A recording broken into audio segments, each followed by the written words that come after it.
What is up, everybody? Welcome back to a brand new episode of season 3 on the Pursuit of Progress podcast. As always, I'm Adam, along with my co host, Ben. And let's get real, you guys. Most people don't fail because their goals are too big. They fail because their identity never caught up with what they were chasing. You say you want to run a marathon, launch a business, or just become financially free. But do you see yourself as the kind of person who actually follows through? That's the disconnect. And that's what we're going to fix with you guys today. So, in this episode, Ben and I are breaking down a simple framework we've both been using personally to make real, lasting change, not just for the new year, but for the next version of who we are becoming. It's called the S.E.S blueprint and is built around 3 game changers. S is for skills, E is for environment, and S is for standards. If you're tired of setting goals that don't stick, this episode is right what you need. Let's fix that right now. And with that, Ben, welcome to the show, bud. Oh, so excited. Let's talk about the S.E.S framework. I'm so excited that we're having this conversation today. I'm going to start off with S is for skills. You don't rise to the level of your goals, you fall to the level of your skill set. Let me give you an example. When I first started running competitively in high school, I could barely run a mile or two. And it didn't matter how excited or fired up I was. I just didn't have the skills, or in this case, the endurance to do distance running yet. And that's where most people get stuck. They set big goals, but they don't identify the gap between where they are now and who they need to become to actually hit those goals. And this is always the hardest part, building out that new skill, the new discipline. Because when you start running, like in my case, for example, when you start running, you're out of shape. And doing something when you're out of shape and you haven't developed the skill or the habit or the discipline, it's just harder. But once you build the skill, watch out. So here's where the mindset shift happens. When you write down a goal, also write down a question. What skills do I need to learn or improve to make this happen? And then go find them. Ask yourself a couple of these questions. What books do I need to read? Who's already done this and how can I learn from them? What course or mentor can shortcut this path for me? Success leaves clues, so focus on the skills, focus on the behavior, focus on the discipline, and the results will take care of themselves. And the fastest way to level up is to get obsessed with learning what you don't already know. Absolutely. I 100% agree about that. We were actually just talking about that at the gym over the weekend about just with working out and how hard it is at first and just understanding that going into it because it's that consistency that pays off, not, going for one day and having it be so miserable because you go 100 miles an hour, just understanding that a little bit better with not just your endurance, but just with skills in general. Yeah, and that's why I always enjoy sharing that running analogy because it is so true. When you start something new, you aren't going to have the skill or the behavior, or the discipline. You haven't developed it yet, but you're taking on this new journey and you want to learn this. But when you're starting out, you're going for runs, going to the gym, you literally don't have the muscle or the physical fitness or the cardiovascular fitness. And during that time, that is going to be the hardest part of the journey. And that's why so many people get discouraged, is because you're doing something. It's not fun. It's not enjoyable. It's very painful. It's very uncomfortable. You're out of shape and you're wondering, is it all worth it? And what am I doing? Yeah, I can't think of very many just physical activities that can teach you that better than running, especially if you're somebody like myself that, hasn't ran in a very long time. Just, I think that's a fun skill set challenge for a lot of us, just really getting outside of their comfort zone with something like running. So, well, with that, let's just jump right now into the second one, which is E. So we had skills. Now we have E for environment. And your environment, I want you guys to think about it this way. Your environment is either pushing you forward or it's really quietly actually holding you back. There's no middle ground when it comes to environment. Like, for example, when I first got into real estate, I was really intentional about deciding who I spent time around. I started seeking out people who were already a few steps ahead of me, people who were building, learning, just doing things at a really high level. And yeah, Ben, you were definitely one of those people, especially when I was first kind of getting started, just having people around me that were already further down the path than I was to then, really mimic them in a sense, really understand that it's not about titles or money. What it really is important is just getting in those rooms where I felt like I was, behind everybody else in the room. That's where that true growth lives. You hear a lot of people talk about, you always want to be the dumbest person in the room, or you always want to be the poorest person in the room. And there's so much truth to that. because being around driven, thoughtful professionals changes completely how you think about everything. It raises your standards. It forces you to, I don't know, just kind of like sharpen your game. And most Hmm. people don't do that. They stay comfortable. They hang with the same crowd that they were friends with 25 years ago. They Yeah. hope for different results, but they don't take any change. So I don't know. I guess what I'm trying to get at is if you really want to go fast, you really have to choose your circle on purpose, because it's that current environment that might not be challenging you. Where if you put yourself in a new environment, it's the training you to stay much more ahead of where you would be if you didn't do anything at all. So a couple questions, kind of like Ben did on the last one, a couple questions to ask yourself here. Who do I need to spend more time around? What rooms and maybe are you afraid to walk into? And what mastermind group, gym, just what networks are out there that would challenge you to step up, because your environment becomes your identity. So just make sure you guys are choosing that very cautiously and choosing wisely. Yeah, it's so interesting because sometimes you know inside and internally that it's time for you to step into another room. But taking that step is very, very difficult. And I've experienced this at different times in my life where you just have that internal calling where maybe you feel like you're being a little bit complacent with your job or your career or your workout routine, and you're feeling this calling to do more, challenge yourself a little bit. And that's when really listen to your inner self when you're feeling that way. I've tried to get more in tune with that and just have that internal dialogue where I can be self aware and just identify that. And then the other comment that I was going to make is how many of us, and I'm sure I'm probably guilty of this at times as well, but I just see so many people, as you just touched on, staying in that same circle where it's just going to be totally comfortable. People with the same beliefs, the same political affiliations, and it just turns into this yes man conversation. Hmm. And I want to be someone where I can sit down and have different types of conversations, regardless if I agree with the person or not, and have a different perspective, and we can still be civil and learn and engage and build and and do things that are meaningful. Hmm. Absolutely. Yeah, it reminds me of the Pareto principle, which we've done a few other episodes on in the past in seasons 1 and season 2. But just this concept of they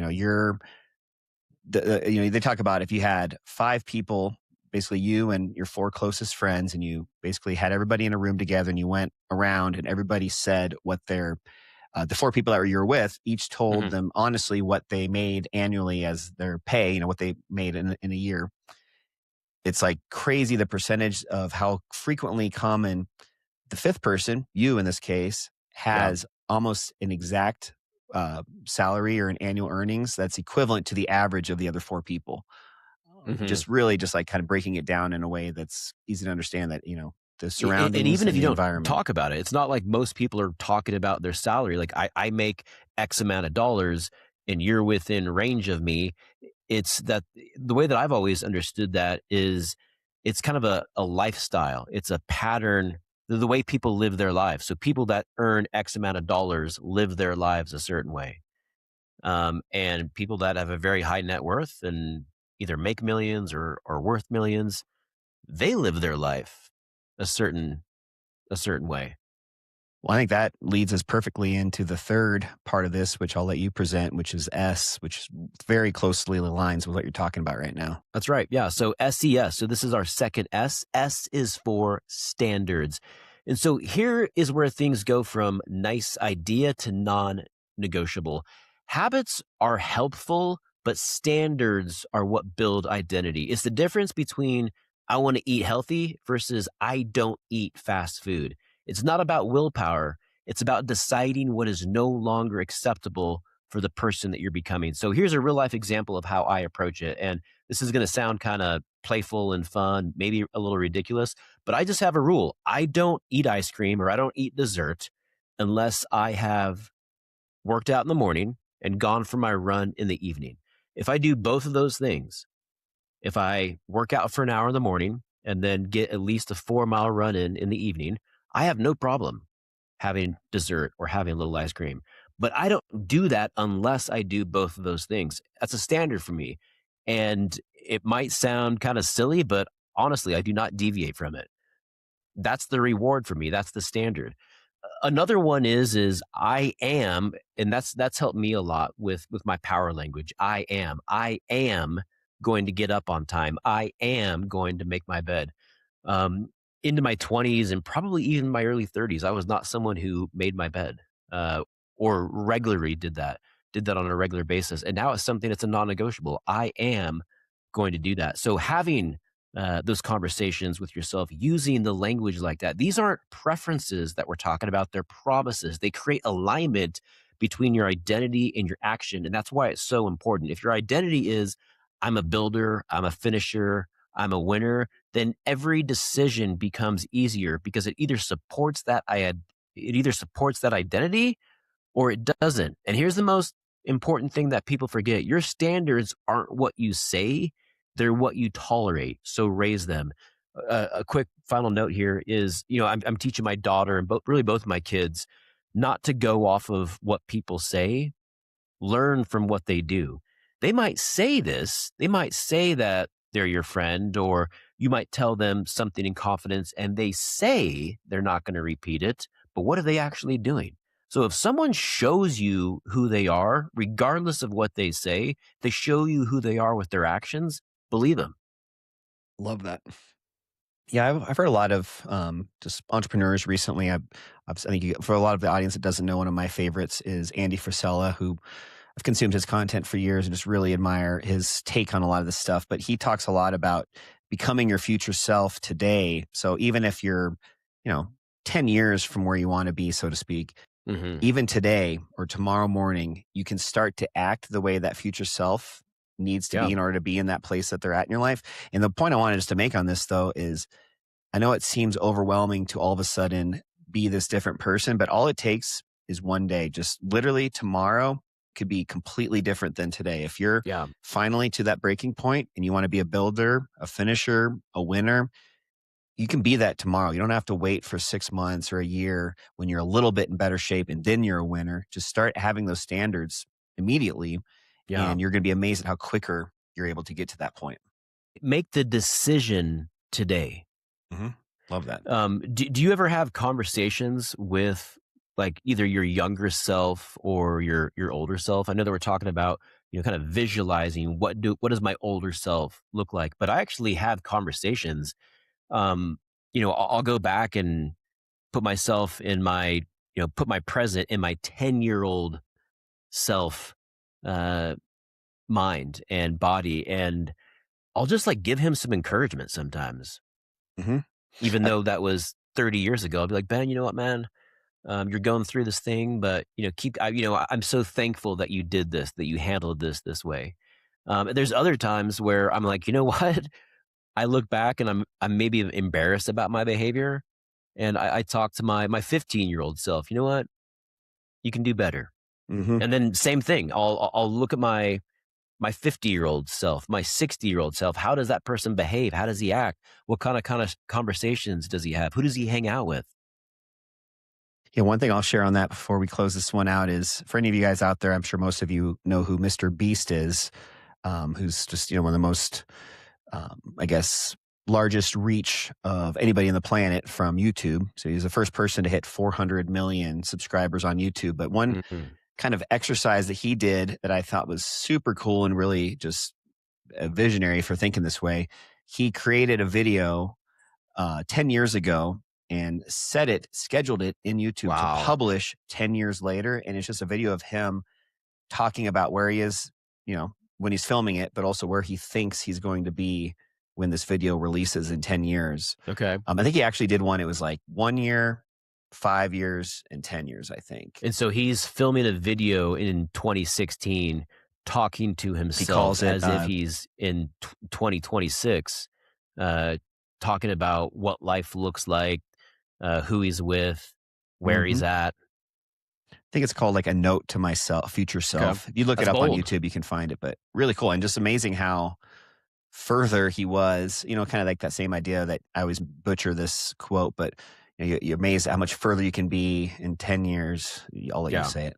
Yeah. It's like most people overestimate what they can do in 1 year and underestimate what they can do in 10 years. Yeah, You did butcher that. I know. Sorry. That's why I knew. So I just passed the buck to you. All right, guys. Well, let's just kind of recap really quick and then finish this one out. So the framework, once again, SES, skills, environment, standards. Close the skill gap. Don't just set goals, study for them.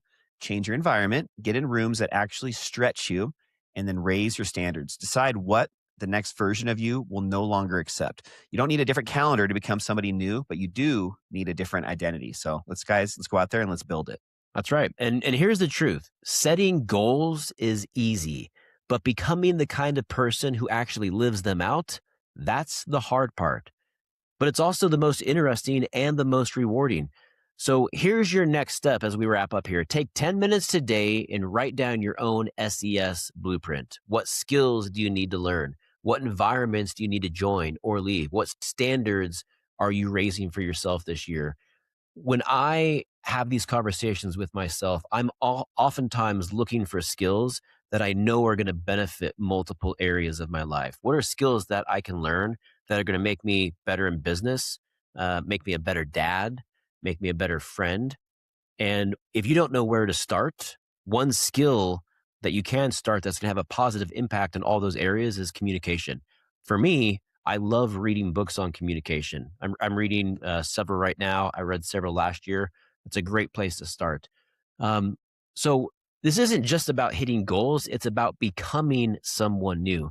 Thanks for tuning in to the Pursuit of Progress. We'll see you guys next week. Same time, same mission. Until then, keep moving forward. Lights out. Hell yeah. See you guys.